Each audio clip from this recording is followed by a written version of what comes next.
Hello, hi, I'm ALL the Cryptic and this is Poilu. Now, Poilu is a first-person exploration game. You can probably call it a walking simulator that's set in the trenches of World War I. It's powered by Unreal Engine 4 and we have a build on itch.io, so let's check it out together. Play. Alright. Oh, okay. Not sure. Oh, great. The first thing we see, bodies. Well, they're covered, so there's crosses. Well, makeshift crosses, I guess. Ew. I can't see my feet, but I can hear the splashing. The splashing of the trenches, of the mud and water. All the dirt. Focus on the diary pages and press E to read. Okay. Poilu, the World War I notebooks of Corporal Louis Bartha, barrel maker 1914 to 1918. Louis Bartha was a 35-year-old barrel maker and father of two at the outbreak of war in 1914. He remained in service from 1914 up to 1919. Present at many of the war's biggest and bloodiest battles, his accounts gave an insightful look into the life of French soldiers on the Western Front. His collection of notebooks are among some of the lengthiest and most detailed accounts of the war. His writings are an invaluable historical asset which depicts the horrors of war in one of the most authentic and honest accounts of the First World War ever written. Scattered around the trench system before you are some of the tattered pages of Louis Bartha's diary. Venture into the front lines to discover more about Louis Bartha and the events he describes during the war, collecting his diary pages along the way. Okay, so I was kind of hoping that I could actually... Oh, I got... Oh no, sorry. Okay, I didn't get stuck. Oh, well, I did get stuck. I was kind of hoping that I would actually collect the freaking pages, but you know, they're here. So that would be nice if they would disappear after you read them in a journal. So, like that description. I mean, Louis Bartha was an actual person, so he, you know, all of those are, all the writing should all be from his notebooks. Okay, let's see what we got here. I don't think there's anyone that is actually, you know, fighting. Alright. November 1914. My wife was determined to come to Narbonne and stay by my side until the very last minute. Bringing with her my youngest son, six-year-old, my dead little Andre, dear. That's dear, I think. Little Andre. Out of pity, they allowed wives whose husbands were leaving to stay in the barracks courtyard until the last moment. Here we are at the fatal hour. The bungle calls us to assembly. I kiss my loved ones a final time. I clasp into to my whatever, and I ask my wife to leave, to disappear, to not come to see me off at the station, since that would wipe out whatever little bit of courage I had left. I told her. Too overcome to answer me, she goes away, slowly pulling by the arm my child, who seems to understand the gravity of the separation, and lets out a heart-wrenching,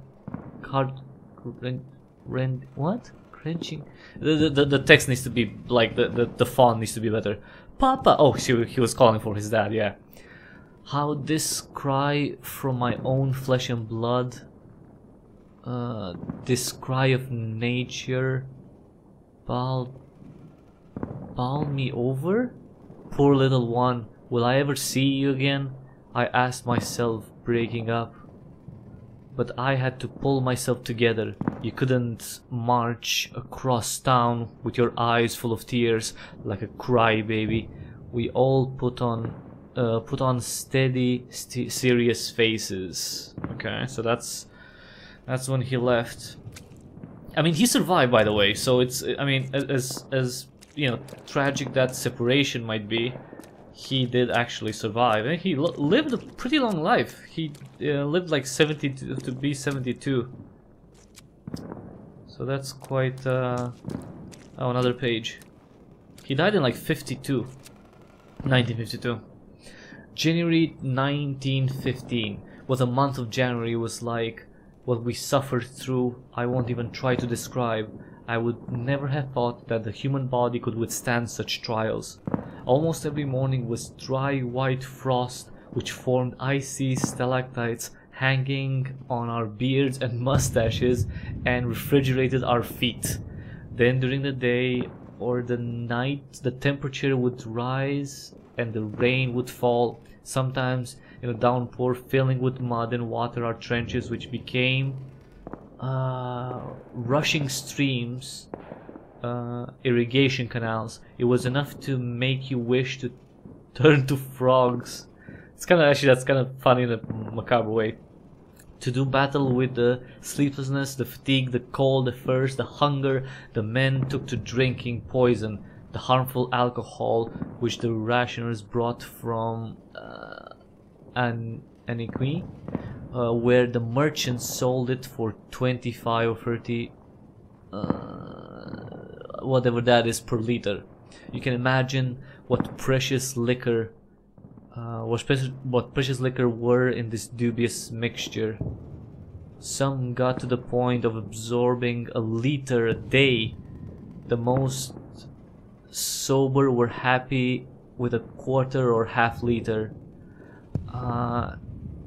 If the military authorities hadn't called a halt to the traffic, 3/4 of the drinkers would have gone out of their minds from it. Wow, I didn't know there was that's that heavy drinking, but it kind of makes sense, right? You were stuck in trenches, it was cold, it was dirty. It's, you know, you could have died from, if not from a gunshot wound, from a shell, or I don't know, from, you know, getting pneumonia or something, probably. So I guess drinking made things, well, they probably got numbed from the pain, you know, by drinking. Alright, another page. Oh, that's this longer. June 1915. Panic is contagious. Followed by Sergeant Baruto, I fled with all the speed that my long legs could muster. Soon I was exhausted, out of breath, and I had to stop, but the memory of my trampled comrade the day before spurred me on to the extreme limit of my strength. We passed through a connecting trench where individual holes had been dug in the side walls. I stuffed myself into one of them, and the sergeant did the same. The many what? Chinkers passed by and took themselves in the woods where we had been the day before, and several were killed or wounded by shell fire. I was very surprised not to see the Germans right on their heels, but this was just a mindless panic, which for some of the I don't know what the fudge that says, had this epilogue in a court-martial. A corporal from our company got as far as Bethune, where he was arrested. The judges were willing to attribute his conduct to a momentary lapse of reason, and he got off with a light sentence. Less fortunate was a soldier from our regiment who hid for several days in the Bois de Noulet.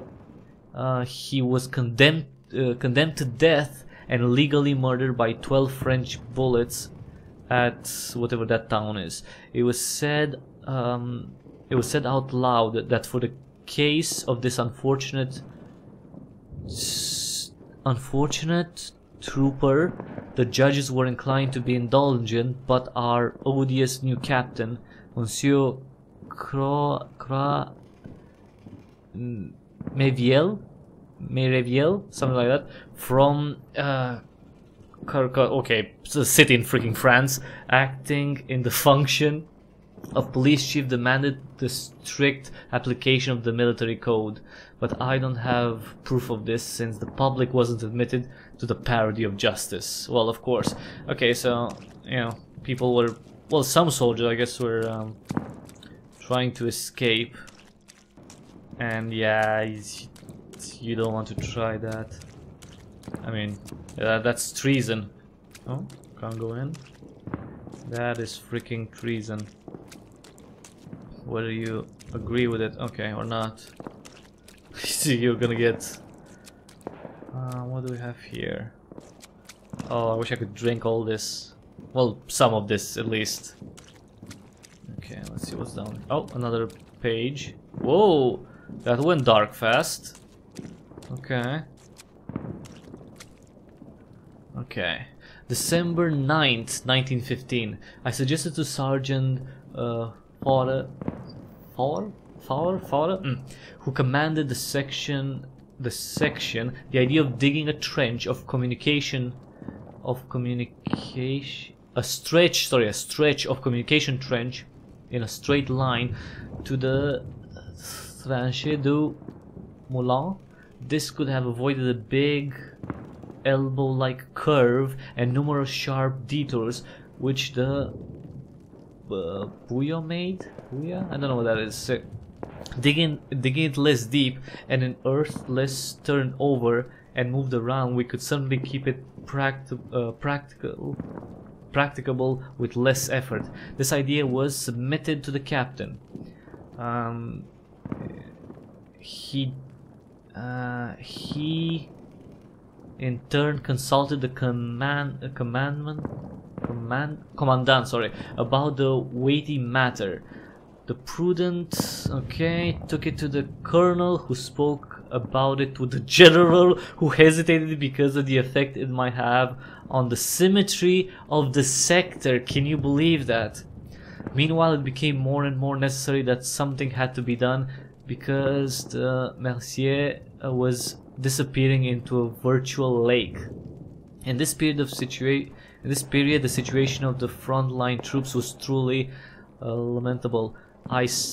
In certain places, the trenches had completely disappeared underwater. Almost all the dugouts had collapsed. Our section was lucky enough to have a dugout which was still intact, and where when our work was done, we could stretch out the cold, damp ground. Okay. But one night, when the rain came down in torrents, the tide invaded our dugout and cascaded down both sets of steps. At the height of the storm, some of the men had to devote all their efforts to build a dam, which the water then broke through at 3 or 4 places. We spent the rest of the night battling the floodwaters. So just imagine, just, you know, what they went through, like with shelling around them, and, you know, potentially, you know, bullets coming to your freaking, you know, face. The next day, December 10th, at many places along the front line, the soldiers had to come out of their trenches so as to not drown. The Germans had to do the same. We therefore had the singular spectacle of 2 enemy armies facing each other without firing a shot. That's the, you know, our common suffering brought our hearts together, melted the hatred, nurtured sympathy between strangers and adversaries. Those who deny it are ignoring human psychology. Yes, that's true. Yeah, it's humans. Frenchmen and Germans looked at each other and saw that they were all men, no different from one another. They smiled, exchanged comments, hands reached out and grasped. We shared tobacco, a canteen of coffee, or Pinard? Pinard? I don't know what that is. If only we spoke the same language. One day, a huge devil of a German stood up on the mound and gave a speech which only the Germans could understand word for word, but everyone knew what it meant because he smashed his rifle on a tree stump, breaking it into two in a gesture of anger. Applause broke out on both sides, and the International was sung. Well, if only you had been there. Mad kings, bloody generals, fanatic ministers, egotistic journalists, that's a good one, rear echelon patriots to contemplate this sublime spectacle. But it wasn't enough that the soldiers refused to fight one another. What was needed was for them to turn back on the monsters who were punching them. Who were pushing them one against another, and to cut them down like wild beasts. For not having done so, how much longer would the killing go on? Meanwhile, our big shot leaders were in furor, I guess. It's not furor, definitely not furor. Furor. What if the Lord's name would happen? What in the Lord's name would happen if the soldiers refused to kill each other? Our artillerymen received orders to fire on any assembly of men which were pointed out to them, and to mow down indiscriminately both Frenchmen and Germans, just like when in the ancient circuses they slaughtered wild beasts who were too intelligent to tear each other's throats out and devour each other. Furthermore, once the front line was established again, for better or worse, it was forbidden under penalty of death to leave the trench. Any act of familiarity with the Germans had to cease. It was over. What we needed was a second biblical flood, a universal deluge to stop the war, to appease all the anger and bloody madness of our leaders. Who knows, maybe one day in this corner of Artois they will raise a monument to commemorate the spirit and fraternity among men who shared a horror of war and who were forced to kill each other against their will. Ah, that's some powerful lines. I mean, even for socialists, because apparently Louis was a socialist. It's okay, you know, people didn't know that. I mean, yeah, it was hard to know, you know, better back then. It's okay. Alright, let's see here. Oh, that's another long one. How long? Okay, that's too long. Let's check something else. Let's check out something shorter. I mean, it's really cool. It's just it feels like they're a bit too long, you know, even for a walking simulator. All right, January 1915. What the month of January was? Wait, what? Okay, I've read this before. Okay, so they repeat themselves. Okay. Well, let's see if we can find. Let's find one more that, you know, that's maybe not, you know, 4 pages long. I mean, I'm liking the trenches and everything. I wish there was more interactivity. I really wish there was more interactivity. Like, you know, you could maybe pick up some things and look at them. I think that's an opportunity that's not taken. So you can, you know, see the objects from, you know, that era, especially since they're, you know, they're made, right? They're constructed. Oh, okay. Let's see here. Whoa, really smoky. Okay, let's see here. Another long one. Okay, not that long. Okay, June 1915. At the entrance to the connecting trench, leaning on the slope, was a young German who looked like he was asleep. There was no visible wound. Death had brushed him with its wing and preserved the smile, which still marked his youthful face. Oh, he was dead.